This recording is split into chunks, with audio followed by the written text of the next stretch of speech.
La Voz de América presenta.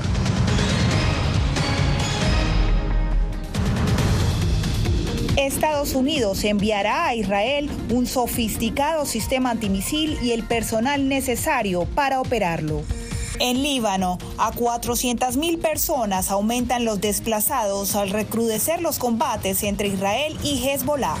Además, en Florida ascienden a 250.000 las solicitudes de ayuda federal mientras continúa la remoción de escombros tras el huracán Milton. Y a 22 días para las votaciones, los candidatos a la Casa Blanca intensifican su campaña en estados indecisos.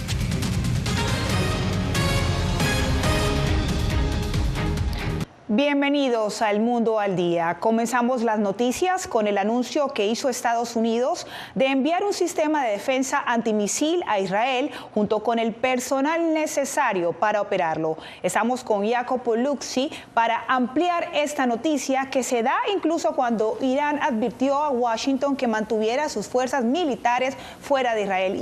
Jacopo, ¿qué dice el gobierno estadounidense sobre este envío? Bueno, Diva Lisette, fue el mismo presidente Joe Biden quien ordenó al secretario de Defensa Lloyd Austin que desplegara esta tecnología. Y la posición de Estados Unidos es clara: enviar un sistema muy avanzado para ayudar a Israel a defender sus ciudades, tropas e instalaciones de misiles balísticos de corto y mediano alcance como los desplegados por Irán en su último ataque. Estados Unidos enviará a Israel un sofisticado sistema móvil de defensa antimisiles, junto con unos 100 soldados estadounidenses para operarlo, anunció el Pentágono. Será el primer despliegue de fuerzas estadounidenses en Israel desde el comienzo de la guerra con Hamás, incluso cuando Irán advirtió a Washington que mantuviera sus fuerzas militares fuera de Israel. Para defender a Israel. El sistema ayudará a reforzar las defensas aéreas de Israel contra los posibles ataques balísticos iraníes, cuando aún se espera la respuesta israelí a la reciente oleada de misiles de Teherán. Al mismo tiempo, la entrega corre riesgo de exacerbar aún más el conflicto en Medio Oriente, a pesar de los amplios esfuerzos diplomáticos para evitar una guerra total. Esta acción subraya el férreo compromiso de Estados Unidos con la defensa de Israel y de los estadounidenses en Israel de cualquier otro ataque con misiles balísticos por parte de Irán. El sistema más sus operadores deberían llegar en una semana al país. Entre tanto, Israel continúa bombardeando la Franja de Gaza, donde ataques nocturnos contra un complejo hospitalario y una escuela este lunes mataron o hirieron a decenas de palestinos. El ejército israelí investiga el ataque a la escuela, mientras dijo que el hospital era un centro de comando de Hamás, una afirmación que no pudo ser verificada de forma independiente. Varios funcionarios del Pentágono han expresado su preocupación en las últimas semanas por el hecho de que Israel ha estado librando una campaña cada vez más agresiva en la región, sabiendo que una armada de buques de guerra estadounidenses y docenas de aviones estarían listos para ayudar a frenar cualquier respuesta iraní. Gracias a Jacopo. Mientras tanto, en el Líbano, por lo menos 400.000 civiles huyen de los bombardeos. La crisis humanitaria es evidente en el paso fronterizo de Masná, donde las familias se dirigen hacia Siria en un intento por salvar sus vidas tras los constantes ataques. Desde Beirut, Líbano, Joan Cabasés nos informa.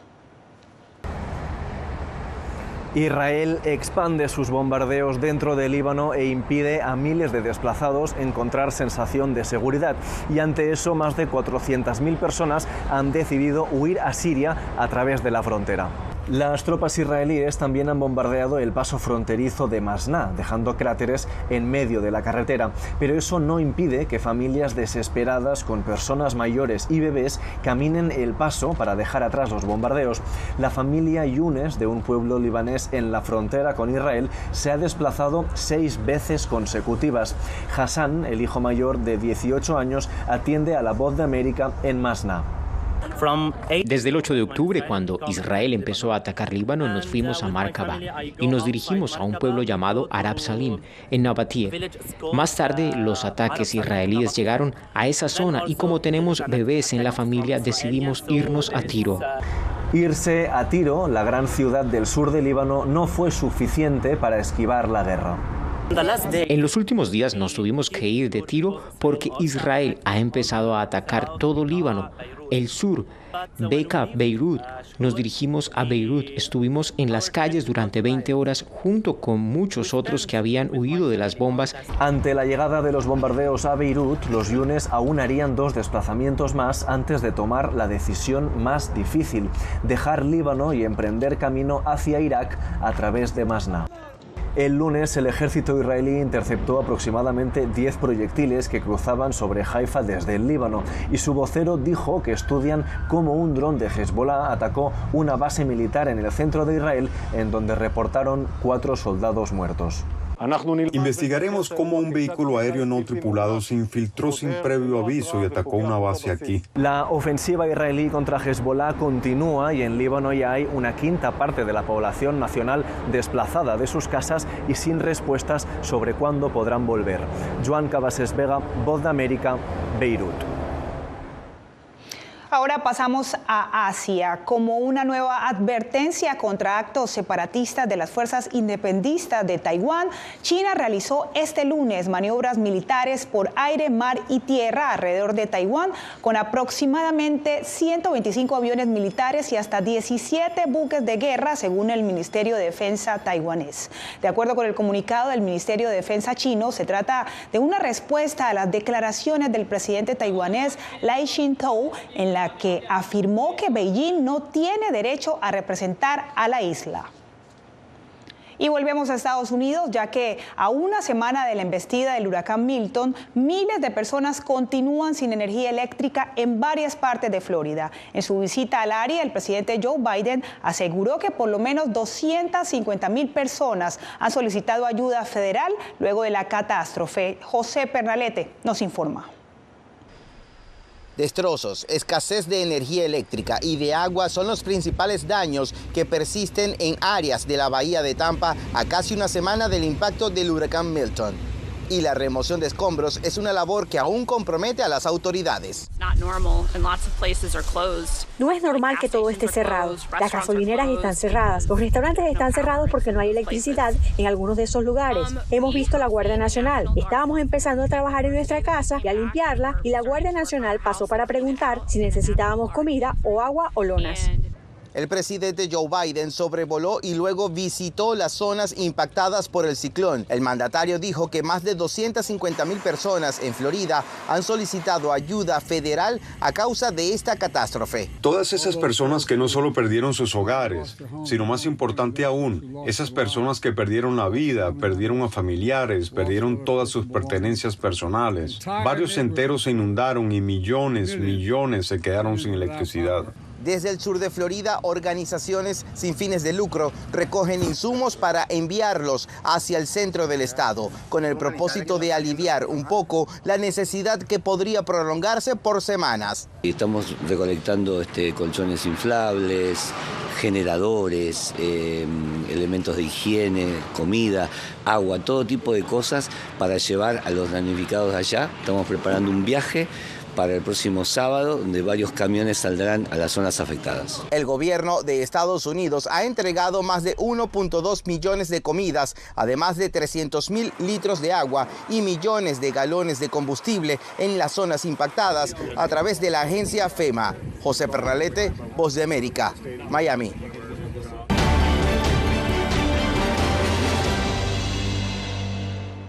A tan solo 22 días para las elecciones presidenciales de Estados Unidos, las encuestas muestran una reñida competencia por la Casa Blanca. Mientras la policía habla de un posible tercer atentado contra el candidato Donald Trump, la vicepresidenta Kamala Harris acusa a su contrincante de deshonesto. Laura Sepúlveda con el reporte. Ganar el apoyo de los estados indecisos cobra cada vez más importancia para los aspirantes a ocupar la Casa Blanca, por lo que Donald Trump y Kamala Harris llegan este lunes a Pensilvania.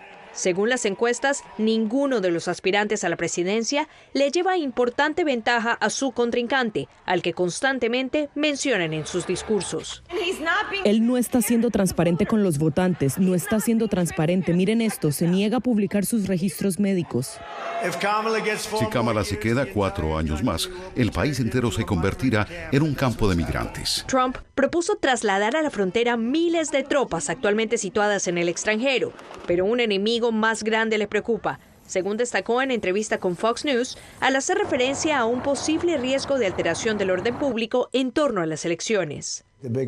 Nuestro mayor problema es nuestra gente. Tenemos gente muy mala, gente enferma, lunáticos de izquierda radical, y debería ser muy fácil de manejar, si fuera necesario, por la Guardia Nacional o si fuera realmente necesario por el ejército. Un nuevo riesgo fue mitigado para el expresidente minutos antes de su llegada a un evento de campaña en California. Aunque los motivos aún están siendo investigados por el FBI, autoridades locales no descartan que se tratara de un posible nuevo atentado.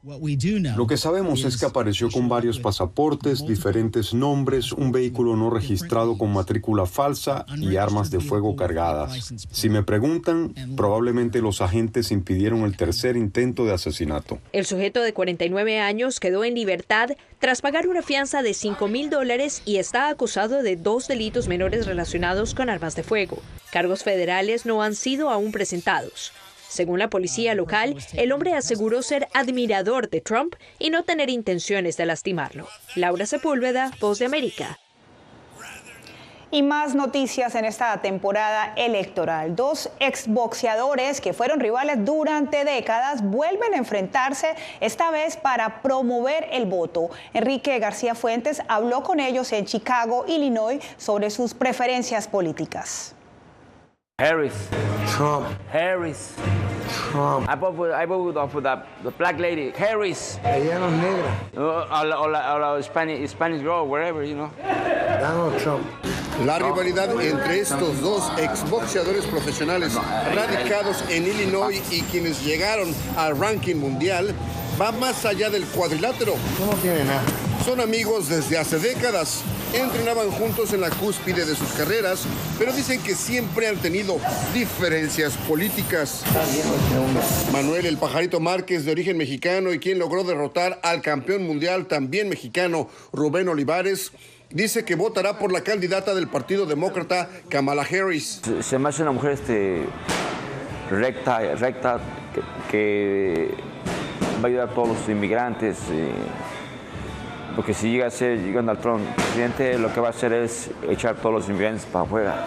Su amigo Luis Mateo, miembro del Salón de la Fama del Boxeo en Illinois, dice que votará por Donald Trump, porque según él, con el candidato republicano, puede mejorar la economía del país. Yo he comprado propiedad cuando él estaba en oficina a un 2.14, la gasolina estaba bien barata, la economía estaba en buenas condiciones. La rivalidad política de estos 2 veteranos del boxeo tiene 45 años. Nunca pudieron enfrentarse oficialmente dentro del ring debido a una diferencia de peso. Luis Mateo era peso welter y El Pajarito Márquez era peso pluma. Pero ambos invitan a todos los estadounidenses mayores de 18 años a participar en esta contienda electoral del próximo martes 5 de noviembre. Uno de los 2 tiene que ganar. Por favor, que usen la cabeza y voten. Enrique García Fuentes, Voz de América, Chicago. Pasamos a México porque luego de un decreto autorizado por el expresidente López Obrador, los autos usados procedentes de Estados Unidos se están regularizando en ese país. Vicente Calderón nos reporta que, de acuerdo con expertos, la medida podría estimular la contaminación ambiental. A pesar de las advertencias por el cambio climático en el norte de México, crece una de las principales fuentes de contaminación. Nuestra mayor preocupación en calidad de aire es los carros. El parque vehicular crece aceleradamente y se incrementará aún más con la extensión hasta 2026 de un decreto presidencial que regulariza en México autos desechados en Estados Unidos. Una política pública de efectos nocivos. Los llaman autos chocolate, una derivación de chuecos porque no pagaron impuestos de importación.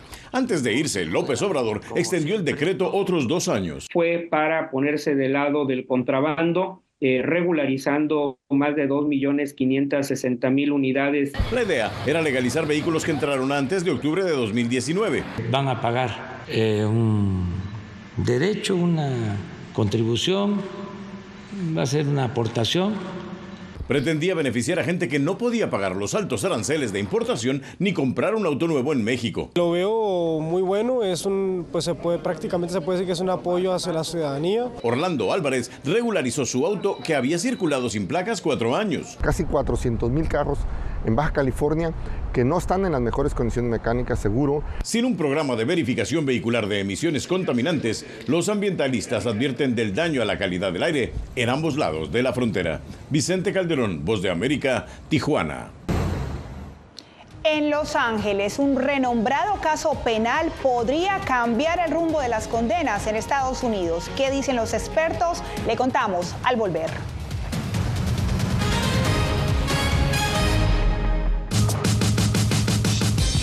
Esta semana en Visión 360.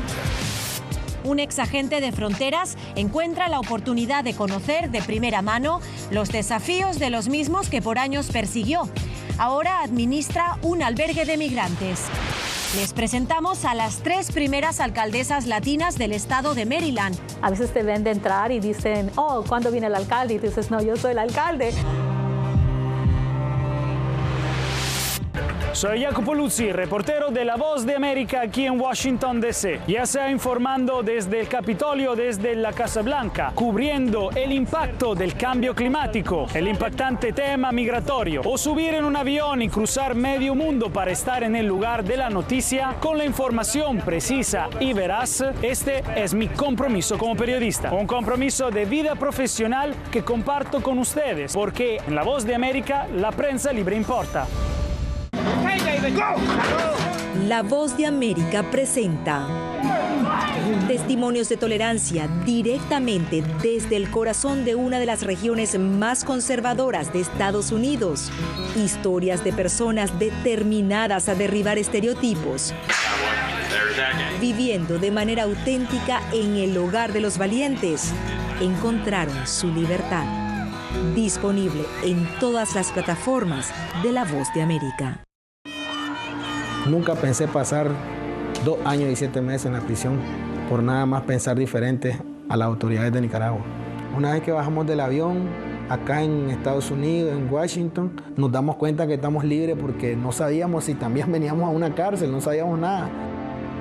El cuerpo como que siente el aire puro, la diferencia a estar en una prisión, ¿verdad?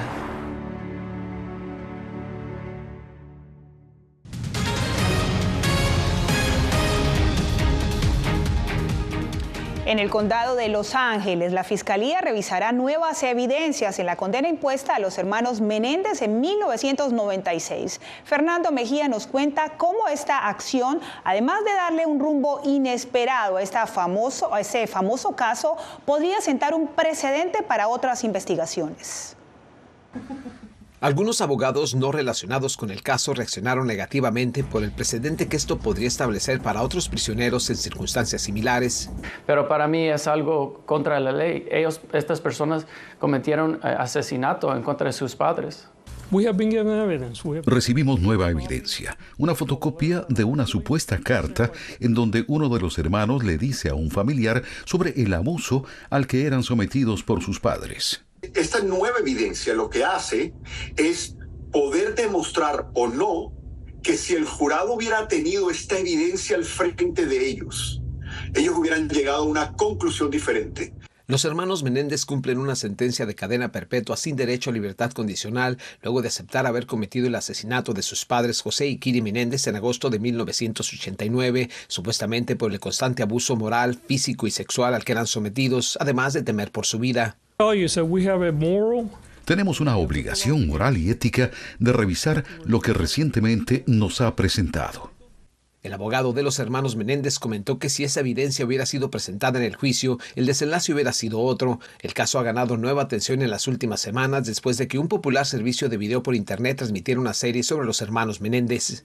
No me sorprende porque sí, después de que se mete Hollywood, se mete mucho la gente y por esa razón a veces los fiscales quieren abrir el caso. Lyle tenía 21 y Eric 18 cuando cometieron el crimen. Según su abogado, ellos han sido muy buenos prisioneros que incluso obtuvieron una licenciatura en psicología y que ayudan a otros prisioneros. Una audiencia para analizar esta supuesta nueva evidencia está programada para el 29 de noviembre. Fernando Mejía, Voz de América, Los Ángeles, California. En Venezuela, la falta de maestros a raíz de la emigración y los bajos salarios tienen en jaque al gobierno, que ahora insta a los profesores jubilados a reincorporarse a las aulas de clase. Álvaro Algarra nos amplía. Pese a que el presidente Nicolás Maduro aseguró recientemente que en Venezuela el año escolar 2024-2025 inició en total normalidad, el ministro de Educación Héctor Rodríguez pidió a los docentes jubilados que se incorporen al sistema educativo en medio de un gran déficit de maestros, agravado por los bajos salarios y la migración. Esta resolución determina que todos aquellos maestros jubilados que así lo deseen puedan volver también al aula de clases sin perder sus derechos de jubilación. Nosotros tenemos, como ustedes saben, algunas dificultades. La Federación Venezolana de Maestros calcula que se marcharon del país unos 100.000 maestros entre 2015 y 2024. Su presidenta Carmen Teresa Márquez lo atribuye a la grave crisis que atraviesa el sector educativo del país. Pero ¿cómo van a trabajar los jubilados? Solo con la pensión que es mínima, que es pírrica, que gana el jubilado, o les van a dar un contrato. La profesora Leila Escobar, con más de 30 años de servicio en las aulas, explicó que además de los bajos salarios hay otros factores. Entre ellos la infraestructura, la falta de los docentes, la migración, y por otro lado está el déficit también de personal supervisor en todas las escuelas y el caso de la alimentación de los niños. El Centro de Documentación y Análisis Social del país, Sendas, estima que el salario promedio mensual de un docente equivale a $21, insuficiente para cubrir la canasta básica alimentaria. Álvaro Algarra, Voz América, Caracas. Con 3 candidatas sancionadas por Estados Unidos, Daniel Ortega aspira a ganar un importante cargo para Nicaragua en Centroamérica. Detalles al volver.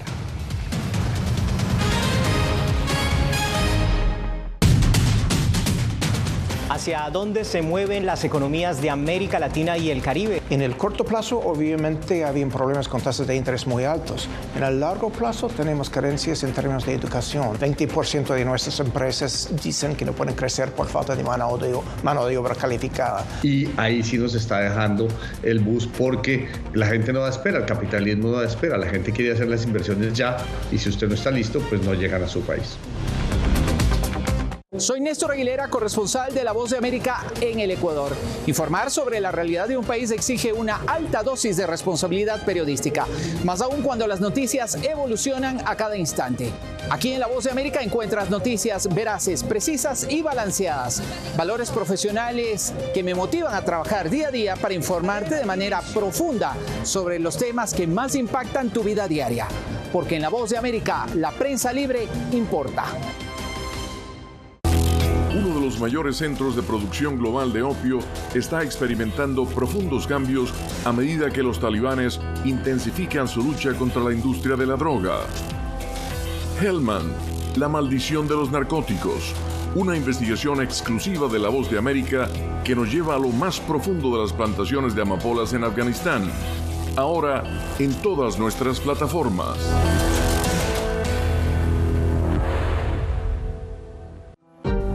Hola, soy Oscar Ortiz Barahona, corresponsal La Voz de América. Ser La Voz de América desde Honduras me permite conectarme con todos ustedes, nuestras audiencias en todos los países del continente, ofreciendo información veraz sobre los temas que más te impactan. Honduras y los Estados Unidos han ejercido labores humanitarias en 40 viviendas. Desde perspectivas humanas y con base en hechos, te informamos para que seas tú quien formes tu propia opinión, porque La Voz de América, la prensa libre, importa.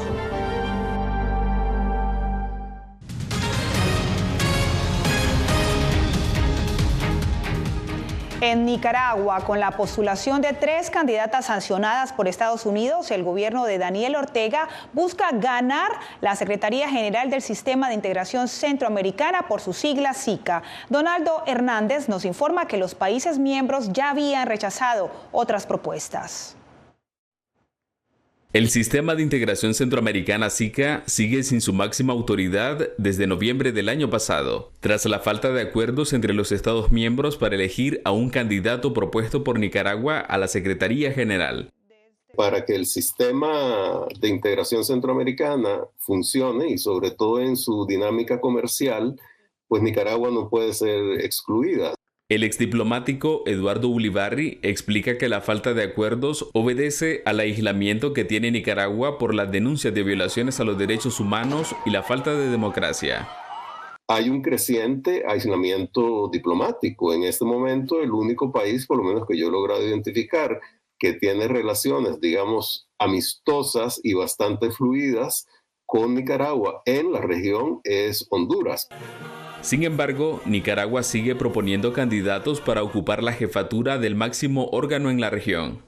La diputada Arlene Alonso, la ministra María Amelia Coronel y la exministra Sonia Castro son las nuevas candidatas del gobierno de Daniel Ortega, quien dice aspirar a la integración centroamericana. Somos una sola familia y llegará el día en que seremos una sola patria centroamericana. Las nuevas propuestas de Nicaragua para ocupar la presidencia del Sistema de Integración Centroamericana son 3 funcionarias sancionadas por Estados Unidos, por lo que expertos temen que el organismo siga acéfalo. Donaldo Hernández, Voz de América. Este lunes, 3 científicos radicados en Estados Unidos, Daron Acemoglu, Simon Johnson y James Robinson, fueron galardonados con el Premio Nobel de Economía 2024 por sus estudios sobre cómo se forman las instituciones y afectan a la prosperidad. Esto lo informó la Real Academia de las Ciencias de Suecia. Este es el último galardón Nobel de este año y está dotado con el equivalente a $1 millón. Ya volvemos con más en El Mundo al Día. En el mes de la concientización del cáncer de mama tenemos una invitada muy especial con la cual vamos a compartir su experiencia, donde nos va a contar un poco cómo enfrentar un diagnóstico de cáncer. No es fácil, los medicamentos, los procesos, no sabes qué sigue. Mi vida ha cambiado radicalmente. El diagnóstico y el autoexamen ayuda muchísimo. Muchas personas están muy pendientes de mí y eso me ha ayudado muchísimo a seguir adelante. En tiempos de cambios, cuando el mundo parece incierto y lo que escuchamos no refleja lo que vemos, buscamos la verdad. A través de la pantalla de la... Cuando nos cuentan solo una parte de la historia, perdemos la confianza. En momentos de crisis, nuestros sueños, esperanzas y deseos de un mejor mañana dependen de una prensa libre. En La Voz de América te traemos las historias que la gente se arriesga a ver. Conectamos el mundo y lo unimos con la verdad.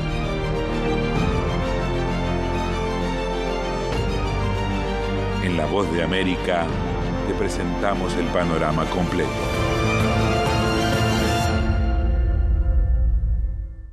Soy Diva Lizeth Cash, periodista y presentadora de La Voz de América. Ir más allá de la noticia, escuchar las voces de las minorías y de las comunidades más vulnerables para informar sobre sus necesidades y logros es mi pasión. Económicas se ven obligadas. Desde Washington, visibilizar la diversidad étnica de Estados Unidos y de la comunidad hispana es parte de una pasión que compartimos en La Voz de América, donde la prensa libre importa. Nosotros no somos ninguna oposición. La prensa no es ninguna oposición. Periodismo, la prensa libre importa. Entonces hay un poco de tema también de amenazas, ¿no? Disponible en vozdeamerica.com.